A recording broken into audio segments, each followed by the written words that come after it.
चलिए बेटा शुरू करते हैं। अब हम देखने वाले हैं अपना most important concept that is capitalization method. ठीक है, कैपिटलाइजेशन मेथड के अंदर भी गुडविल कैलकुलेशन के बेटा टू वेज होते हैं। दैट इज़ एक होता है कैपिटलाइजेशन ऑफ एवरेज प्रॉफिट और दूसरा होता है बेटा सुपर प्रॉफिट। ठीक है, तो कैपिटलाइजेशन ऑफ एवरेज प्रॉफिट और दूसरा होता है कैपिटलाइजेशन ऑफ सुपर प्रॉफिट। ठीक है, अब मैं एक बात बोलना चाहूँगा शुरू करने से पहले, दोनों मेथड्स को समझने से पहले आप चैनल को सब्सक्राइब कर लीजिए, क्योंकि अभी आप लोग में बहुत से बच्चे 12th में होंगे जो कि आगे जाके क्या करेंगे बेटा, कोई सीए फाउंडेशन करेगा, मतलब सीए में एडमिशन लेगा। तो ठीक है, उसकी पूरी अकाउंट्स में आप लोगों को पढ़ाता हूँ। ठीक है, आप ही लोग में से बहुत बच्चे बीकॉम करेंगे, बीबीए करेंगे, तो ये सारी अकाउंट्स की कंप्लीट वीडियो मैं डालते रहता हूँ चैनल पे। ठीक है, अभी तो फ़िलहाल सीए की डाल रहा हूँ, आगे बीकॉम और बीबीए की भी डालूँगा। और दूसरी बात कि आप लोग टेलीग्राम चैनल भी ज्वाइन कर लीजिए, वो भी बेटा अकाउंट्स निपटाओ के नाम से है चैनल, क्योंकि उसमें मैं ये सारे पीडीएफ आप लोग देख सकते हैं। ये सारे पीडीएफ जो मैं वीडियो में पढ़ाता हूँ वो सारे पीडीएफ मैं वहाँ पे शेयर कर देता हूँ। ठीक है, और मैं डिस्क्रिप्शन में भी लिंक दे दूँगा, तो आप लोग वहाँ से भी टेलीग्राम को ज्वाइन कर सकते हैं। चलिए अब हम अपना शुरू करते हैं। हम देख लेते हैं क्या क्या दोनों cases, capitalisation of average profit method और capitalisation of super profit method.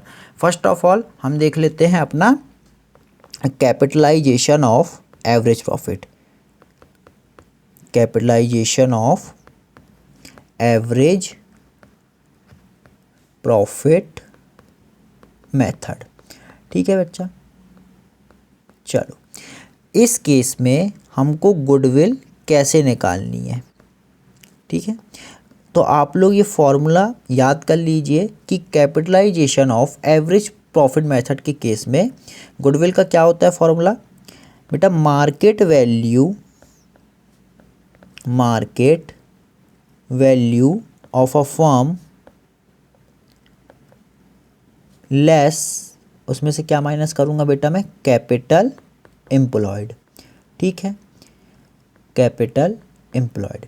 अब मार्केट वैल्यू ऑफ फर्म का क्या हुआ बेटा, मतलब कि अगर मेरे बिजनेस के एसेट्स मान लेते हैं 10 लाख रुपीस के हैं, पर जो मैंने कैपिटल लगा के रखी है अपने बिजनेस में वो है बेटा 8 लाख रुपीस, तो जो मैं इन दोनों का डिफरेंस जो आएगा ना 2 लाख, वो मेरी कहलाएगी बेटा गुडविल। और कैपिटल एम्प्लॉयड तो सभी को पता है क्या होता है कि जो पार्टनर्स ने कैपिटल क्या करके रखी है, लगा के रखी है, कैपिटल प्लस रिजर्व्स। तो ये मैं बोल सकता हूँ कि capital employed is equal to क्या बेटा, पार्टनर्स कैपिटल प्लस रिजर्व्स।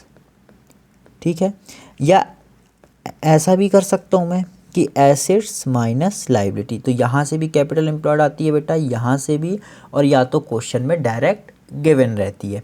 ठीक है, अब हम अपना करते हैं स्टार्ट। हम देख रहे थे बेटा गुडविल कैसे निकालना है एवरेज प्रॉफिट में, capitalisation of average profit method में goodwill is equal to market value of a firm minus capital employed. तो मैंने ना इसके लिए एक एग्जाम्पल ले लिया है।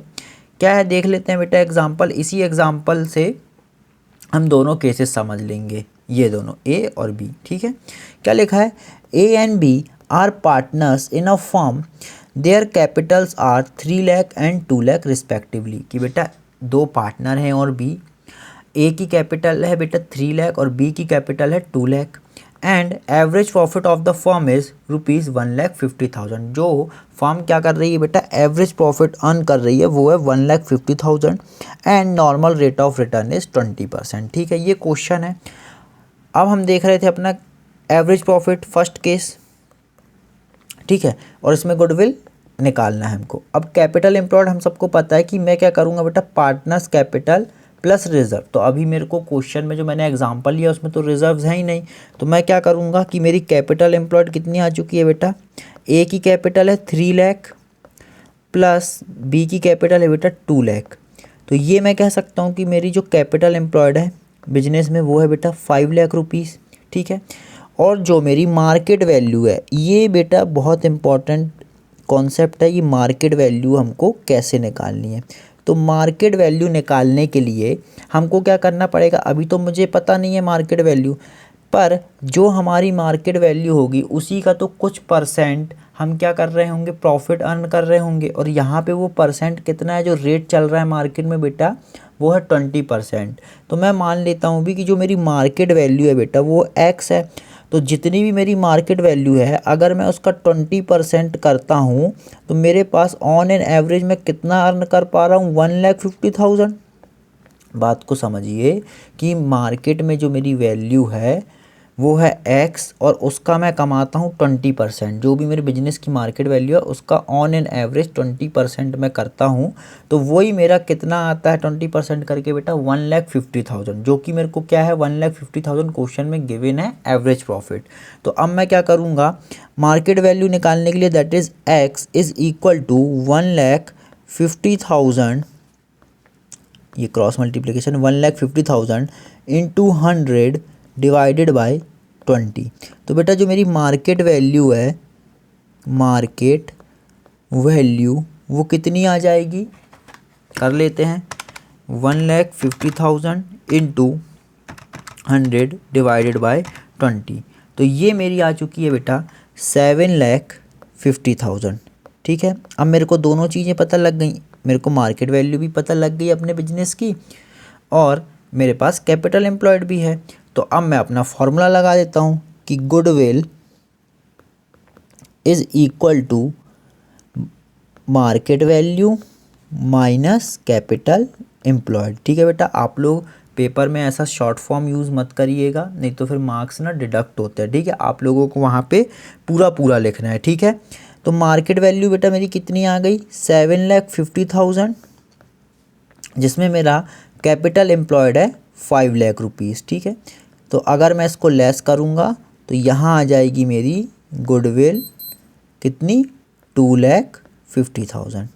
तो ये हमने देखा बेटा कैपिटलाइजेशन ऑफ एवरेज प्रॉफिट के केस में गुडविल निकालने का फॉर्मूला, और फॉर्मूले से पूरी चीज़ें हमारी हो गई। अब हम देखने वाले हैं B, that is capitalisation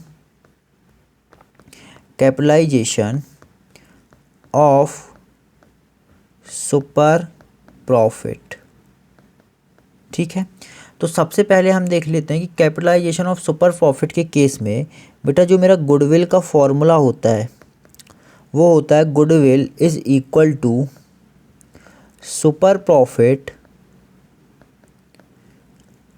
upon NRR, means normal rate of return into 100।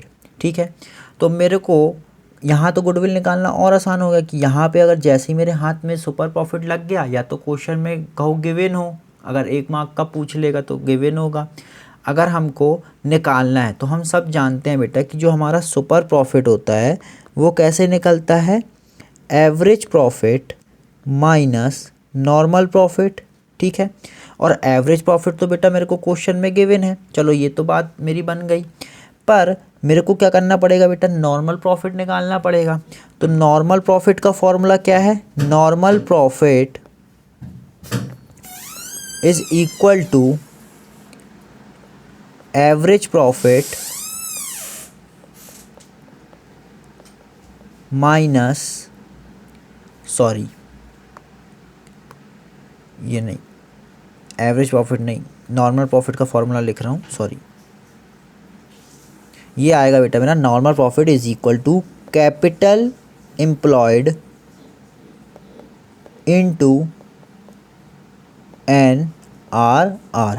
तो बेटा मेरी कैपिटल एम्प्लॉयड कितनी है 5 लाख रुपीज़, ये ऊपर वाले एग्जाम्पल ही के हिसाब से चल रहा हूँ मैं। ठीक है, इनटू NRR कितना था बेटा मेरा 20%।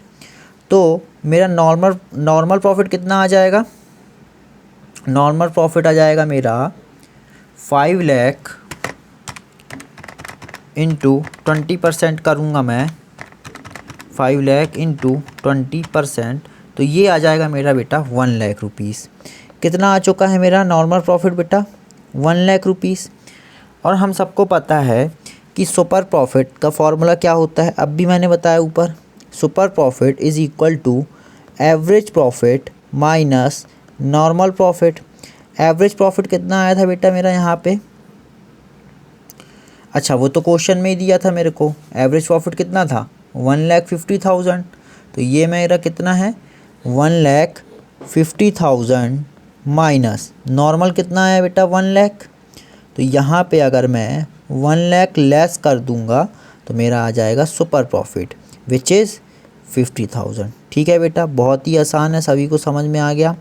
अब मेरा क्या करना है? गुडविल का फॉर्मूला लगा दूंगा मैं, जो कि मैं बता चुका हूँ। Goodwill is equal to super profit into NRR into 100 into बोल गया यहाँ पे डिवाइड है।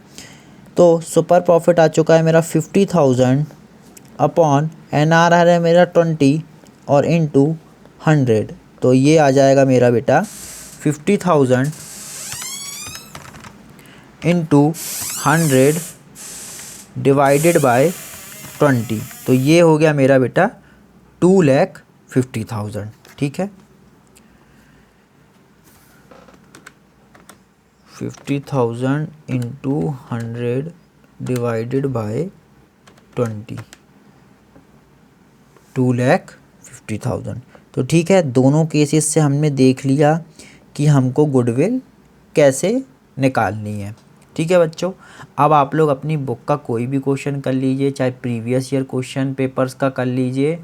हमने कॉन्सेप्ट समझ लिया है, ऐसी कोई भी आप लोगों को दिक्कत या परेशानी नहीं जाएगी। ठीक है, अगर जाती है तो आप लोग टेलीग्राम में मेरे को मैसेज करके पूछ सकते हैं। ठीक है, वो मैंने बता दिया आप लोग को। अकाउंट्स निपटाओ डिस्कशन ग्रुप है बेटा, वहाँ पे आप लोग ज्वाइन हो जाएं और वहाँ पे आप अपने डाउट्स भी पूछ सकते हैं और सारे PDFs आपको वहाँ पे मिल जाएंगे। और चैनल को बेटा ज़रूर सब्सक्राइब कर लीजिएगा। अगर आपको वीडियो समझ में आ रही हैं, जो भी पढ़ाया जा रहा है वीडियो में कंटेंट, तो ज़रूर आप लोग चैनल को सब्सक्राइब करिए। ठीक है, थैंक यू।